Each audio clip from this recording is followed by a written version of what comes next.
তুই চলে গেলে আমি কার ভরসা থাকবো? এখানে তো আমার তুই ছাড়া কেউ নাই। সব ছেড়ে আমিও চলে যাব, তখন বুঝবে। একটা বাইকই তো ব্যাপার না, আমারও হবে।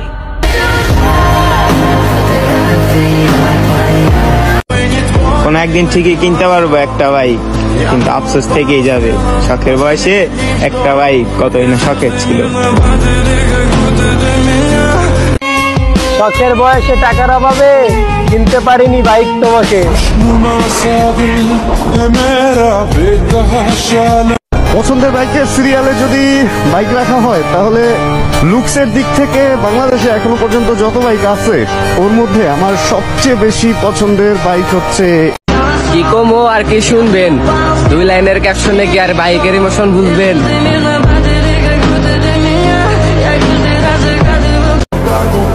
একটা বাইক নাই তো কি হয়েছে, ইনশাল্লাহ একদিন হবে। আর এই কথা ভেবে নিজেকে সান্ত্বনা দেওয়া এক ভাগা আমি। অপমানিত হওয়ার ভয়ে এখন আর আমি কারো কাছ থেকে বাইকের চাবি চাই না। বাইকের ছবি স্টোরি ফুল দেওয়াকে যদি আপনি সোয়াব পাবেন, তাহলে আপনি ভুলের জগতে আছেন। এটা আমাদের শখের জিনিস, এটাকে দেখতে আর ছবি তুলতে মনে আলাদা একটা প্রশান্তি কাজ করে। 60 বছর কোটি টাকাতে কি হবে, যদি 18 বছরে নিজে শখগুলো পূরণ করতে না পারি।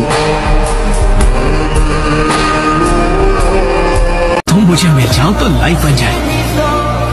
वाह, कई महीनों की सैलरी खर्च होगी, लेकिन एक दिन में तुम जैसी। তারা ভাবে বাইক কিনে দিলে মারা যাব, আর এদিকে তারা এটা দেখে না একটা বাইকের অভাবে আমি তিলে তিলে মারা যাচ্ছি। इसे गॉडजिला कहा जाता है, और जब ये सड़कों पर उतरती है तो सिर्फ आवाज नहीं, इलाका बदल जाता है। কথা হবে গাইস রেডি পিকআপে। টপিন তো 4 আছে, পারলে আসো রেডি পিকআপে খেলি। We are not same bro.